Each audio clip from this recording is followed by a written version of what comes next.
All Big Letters is an exploration of the tools and strategies of graffiti. Most graffiti-focused shows, especially in commercial galleries, are going to focus on style.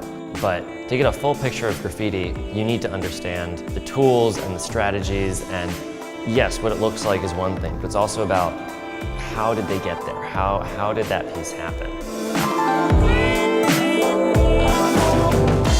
So graffiti writers use a whole range of tools. Obviously spray paint, spray paint on a subway car, that's the classic, right?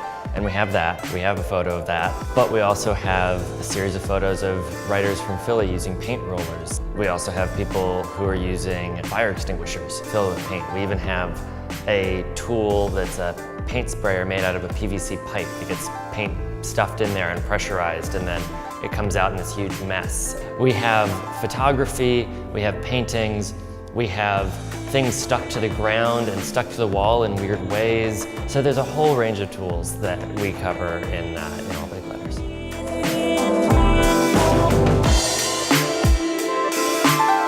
So at the end of the day, graffiti is really about fame. That's the end goal. And so there are different ways you can achieve that. Is it a tag that is going to be repeated 1,000 times, or is it a really big piece that they're just going to do once and get a lot of attention for? There's a great photo by Luna Park in the exhibition. It's a piece by Elms in New York City, and it's just his name on the side of a building in spray paint, but it's in the middle of the building. So you're thinking, did he rappel down the wall? Was there scaffolding that was up there for a little bit and he was the only one to break in? It basically can't be removed unless somebody gets a scissor lift, and maybe he had a scissor lift when he did it,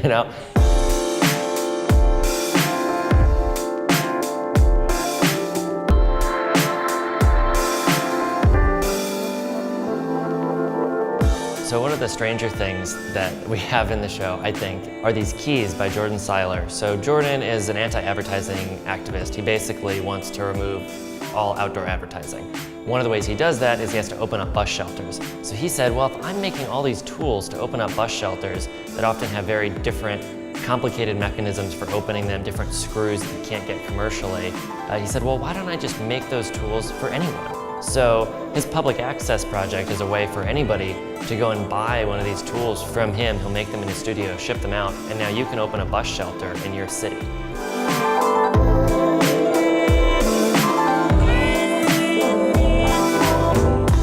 I worked in the Cantor Fitzgerald Gallery for about 4 years, and just have always had a great time working with Matthew, and I've always enjoyed this gallery, and I know what it meant to me when I was a student. My hope is people can come into this show with little to no knowledge about graffiti, and even if they don't like graffiti, leave with an understanding of why it's there and why it looks the way it does.